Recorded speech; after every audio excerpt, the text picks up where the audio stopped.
And welcome back, Professor Almeida, jpalmeida.com, and in this video I want to show you how to use inspiration software in COSA 2 critical thinking using computers. You will be using inspiration to complete the informal fallacies activity, and I want to start by going to inspiration.com, because if you are taking COSA 2 online or if you are trying to do this assignment from home, you probably don't have inspiration software installed. Fortunately, you can download a 30-day free trial, and you want to begin by going to inspiration.com and click on free trials, and here you can download a copy of Inspiration 9 and you can install it on your home system. Now, you want to make sure that you get the trial just as you start to work on this activity. You don't want to stumble upon this video early in the course, download inspiration, and then find out that you can't do this activity later on. So make sure that you time it right.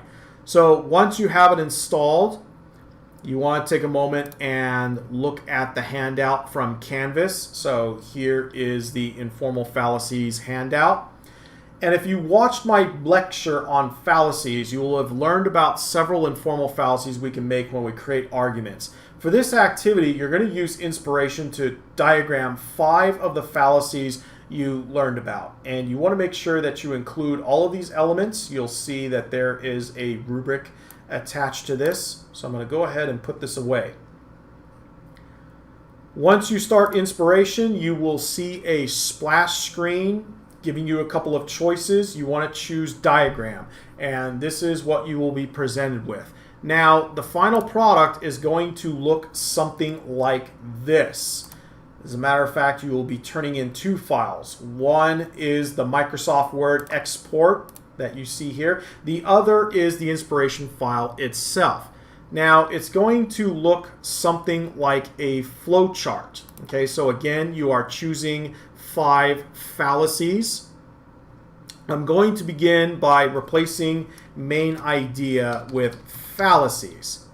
Now, off screen, I have a floating toolbar for symbols, and I can modify how this bubble or symbol appears. And one of the things you want to do with inspiration is to just play around with it. You really only learn by being hands-on. Now, if you need help, you can go on YouTube. I'm sure there are plenty of inspiration tutorials that you can watch, and hopefully that will help you along. So I have my first bubble here, fallacies. The next thing I need to do is to create the categories for each of the 5 fallacies that I have chosen. And to do that, I'm going to go ahead and head up onto the toolbar here and choose Create. Now, depending on where I place the pointer is where the symbol will appear. So for example, if I have my pointer here, the new symbol will appear like so. Or if my pointer's here, I'm going to get a new symbol here. So let's go ahead and create some categories. Let's say I'm doing fallacies of relevance. Now, to create the next symbol, I need to click on fallacies again. And we'll just go ahead and go up to the toolbar and choose Create. I'm going to type in informal. And again, I can change the symbol. Click on fallacies again. And let's do slippery slope. And finally, I can change this symbol too. Now,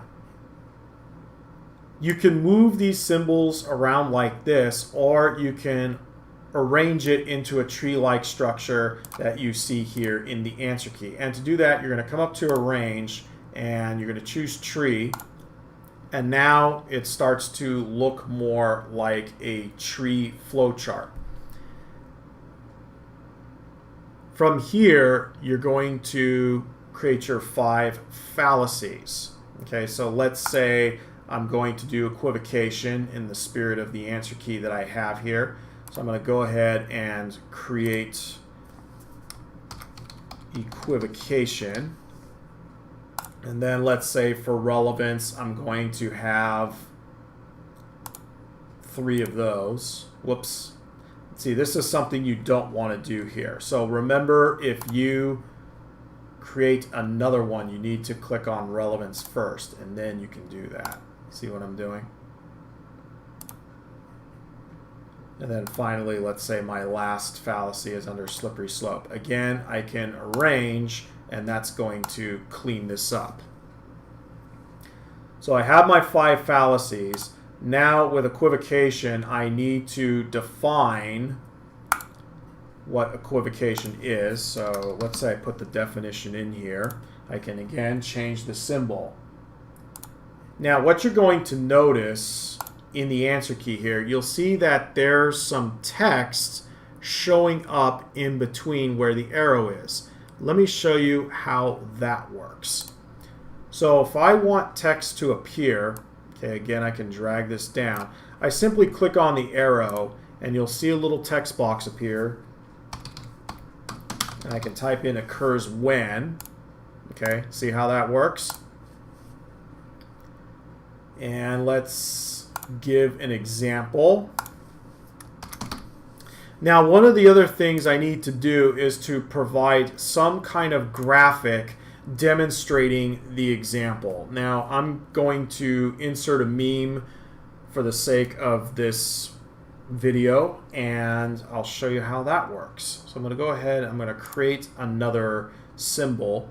Now, to insert a graphic, I'm going to right-click and choose Insert Graphic. I'm going to go to my downloads, and you see I have a couple of memes here. I'm going to go ahead and use Inigo Montoya since we're talking about equivocation.